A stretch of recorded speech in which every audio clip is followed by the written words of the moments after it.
Perkenalkan, saya Cantika Lupi. Saya mewakili kelompok 2 ingin mempresentasikan materi tentang hakikat ancaman terhadap integrasi nasional. Indonesia itu mempunyai wilayah yang sangat strategis. Hal ini bisa menyebabkan munculnya ancaman integritas nasional di Indonesia. Berikut ini akan dijelaskan mengenai letak Indonesia dan dampak serta ancaman terhadap integrasi nasional. Pertama, dampak posisi silang Indonesia terhadap integrasi nasional. Posisi Indonesia berada di tengah-tengah dunia yang dilewati garis khatulistiwa dan diapit oleh dua benua, yaitu benua Asia dan benua Australia, serta berada di antara dua samudra, yaitu Samudra Hindia dan juga Samudra Pasifik. Kondisi tersebut menunjukkan bahwa wilayah Indonesia tidak hanya meliputi aspek wilayah saja, melainkan meliputi aspek-aspek kehidupan nasional.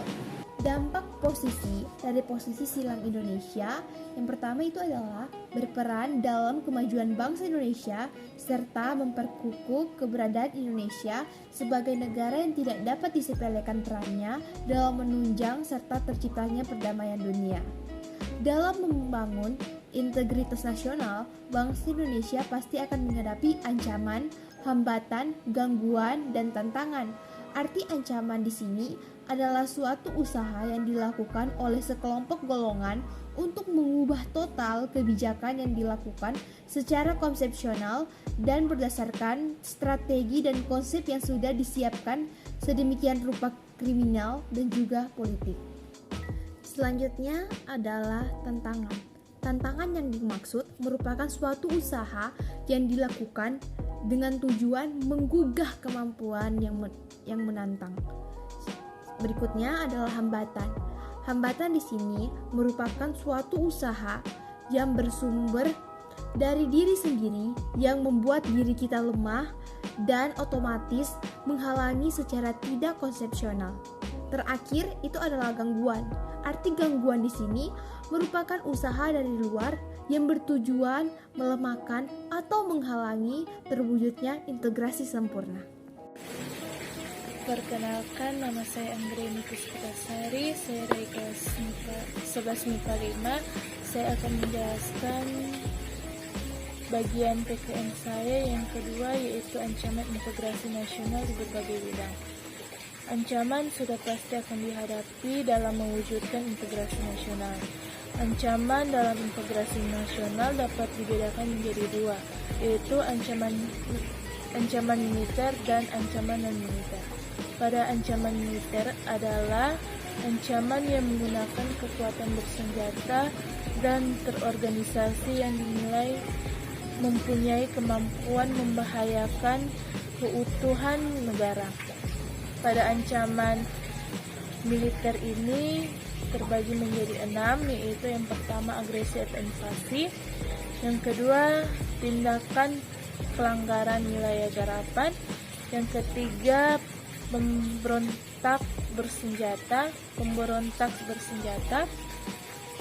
yang keempat aksi spionase, yang kelima aksi teror bersenjata, yang keenam gangguan keamanan di laut dan udara. Dan sekarang kita masuk pada ancaman non-militer. Pada ancaman non-militer merupakan ancaman yang menggunakan faktor non-militer yang dinilai mempunyai kemampuan membahayakan kedaulatan negara. Berikut ancaman terhadap integrasi nasional di berbagai bidang. Yang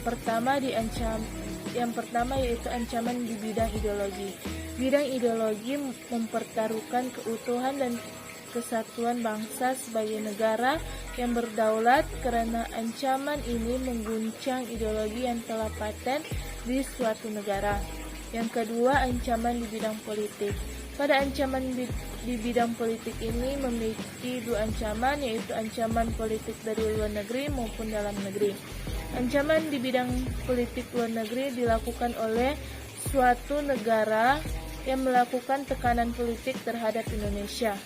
Yang kedua yaitu ancaman di bidang politik dalam negeri. Ancaman ini adalah ancaman yang berdimensi politik yang bersumber dari dalam negeri, dapat berupa penggunaan kekuatan berupa pengarahan massa untuk menggalang kekuatan politik dan melemahkan kekuasaan pemerintah. Yang ketiga yaitu ancaman di bidang ekonomi. Globalisasi perekonomian merupakan suatu proses ekonomi dan perdagangan ketika negara-negara di seluruh Indonesia menjadi satu kekuatan pasar yang semakin terintegrasi. Berikut beberapa dampak negatif dari globalisasi ekonomi yang bisa menjadi ancaman terhadap integrasi nasional. Yang pertama, Indonesia akan dibanjiri oleh barang-barang dari luar. Yang kedua, dengan semakin mudahnya orang asing menanamkan modalnya di Indonesia. Ketiga, timbulnya kesenjangan sosial yang tajam dan adanya persaingan bebas. Yang keempat, sektor ekonomi rakyat yang diberikan subsidi semakin berkurang. Yang kelima, memperburuk prospek pertumbuhan ekonomi jangka panjang. Yang keempat, ancaman di bidang sosial budaya. Pada bidang ini dapat berasal dari dalam negeri maupun dari luar negeri. Pada ancaman dari dalam negeri didorong oleh isu-isu kemiskinan, kebodohan, keterbelakangan, dan ketidakadilan. Pada ancaman dari luar negeri, ancaman sosial budaya dari luar memiliki pengaruh negatif pada globalisasi, yaitu yang pertama, munculnya gaya hidup konsumtif atau selalu mengonsumsi barang-barang dari luar negeri. Yang kedua, munculnya sifat kenikmatan pribadi dianggap sebagai suatu nilai hidup tertinggi. Yang ketiga, adanya hidup individualisme yang dapat menimbulkan ketidakpedulian terhadap orang lain. Yang keempat, munculnya gejala westernisasi. Yang kelima, semakin memudar semangat gotong royong, solidaritas, kepedulian, dan kesetiakawanan sosial. Yang keenam, semakin luntur nilai keagamaan dalam hidup bermasyarakat. Demikian diucapkan, terima kasih.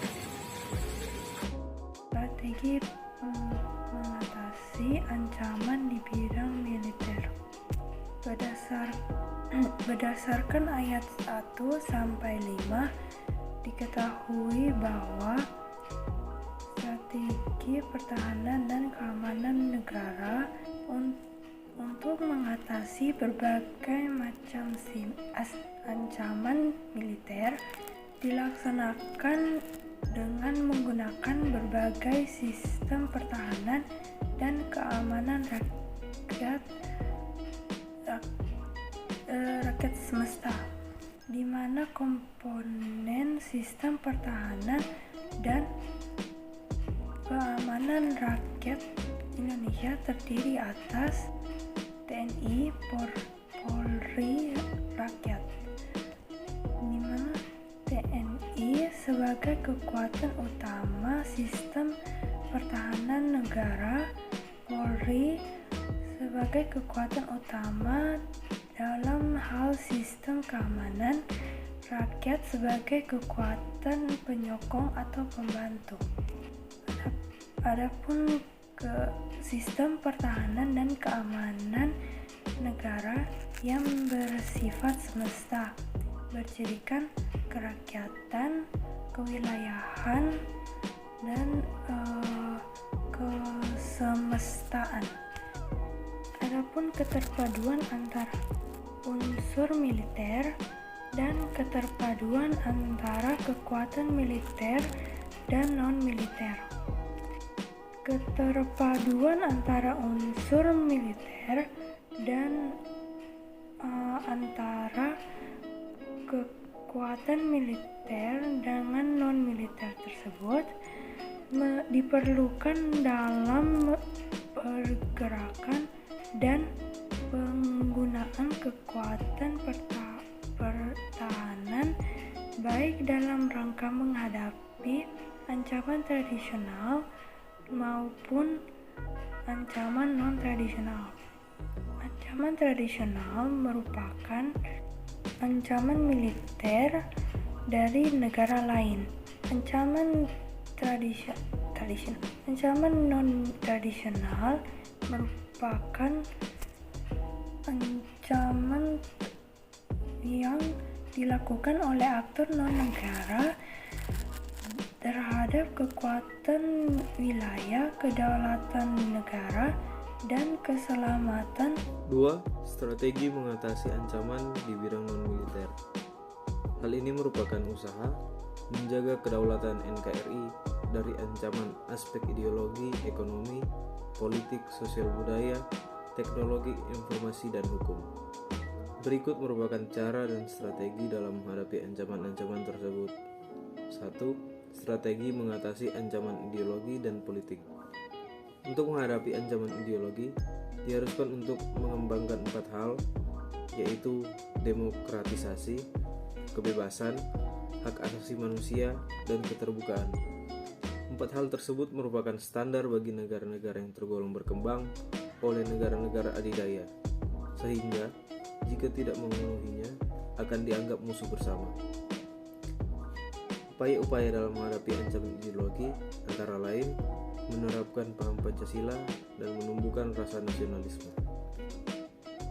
Untuk menghadapi ancaman politik dihadapi dengan 2 cara, yaitu A. Strategi pendekatan dari dalam yang terdiri dari penguatan di berbagai lembaga negara dan penataan beserta pembangunan sistem politik negara yang dinamis di dalam negara yang bersifat demokratis.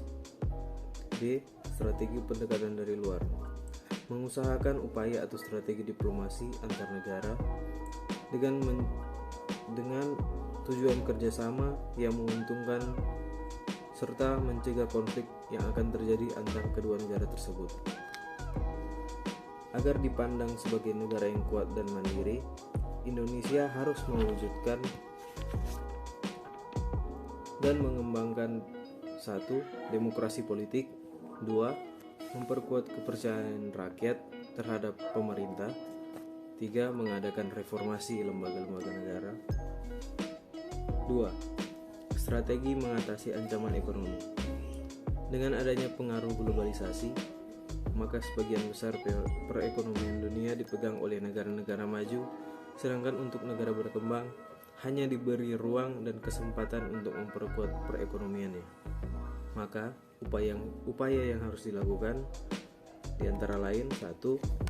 Pertanian dijadikan prioritas utama, 2. Memperkuat produksi domestik untuk pasar dalam negeri, 3. Tidak bergantung pada bahan baku impor dari luar negeri untuk produksi, 4. Mempererat kerjasama dengan negara lain dengan cara menarik investor, 3. Strategi menghadapi ancaman sosial budaya. Di era globalisasi, pada saat ini tampak bahwa adanya persaingan budaya barat dan budaya timur. Contohnya, para remaja zaman sekarang lebih menyukai produk-produk budaya barat daripada produk lokal. Hal ini dikarenakan globalisasi lebih banyak menyorot kehidupan dari negara-negara maju yang kebanyakan merupakan negara-negara dari barat. Hal ini tentu saja membahayakan akan tersingkirnya budaya lokal yang ada di Indonesia. Maka, upaya yang patut dilakukan untuk memelihara budaya lokal di antara lain 1. Memelihara keselarasan dan keseimbangan fundamental, 2. Meningkatkan kesadaran dan pentingnya toleransi, dan 3. Menghargai perbedaan. 3. Peran serta masyarakat mengatasi ancaman dalam membangun integrasi nasional. Integrasi sebuah negara bukan hanya tanggung jawab pemerintah, melainkan juga merupakan tanggung jawab rakyatnya. Peran serta akan timbul di tengah masyarakat jika memiliki kesadaran yang dimana harus ditanamkan dan dipupuk. peran serta dan kesadaran masyarakat mempunyai makna bahwa setiap individu harus mempunyai sikap dan perilaku diri yang tumbuh dari kemauan diri yang dilandasi dengan kerelaan bertindak demi kebaikan bangsa.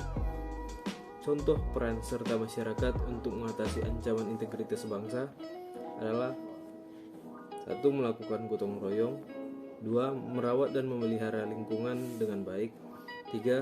Menghargai setiap keberagaman yang ada, 4. Menggunakan fasilitas umum dengan baik dan tertib, 5. Berpartisipasi dalam kegiatan yang dilakukan dalam masyarakat dan pemerintah, dan yang terakhir, bersedia dalam usaha menjaga keutuhan NKRI. Sekian presentasi dari kelompok kami, terima kasih.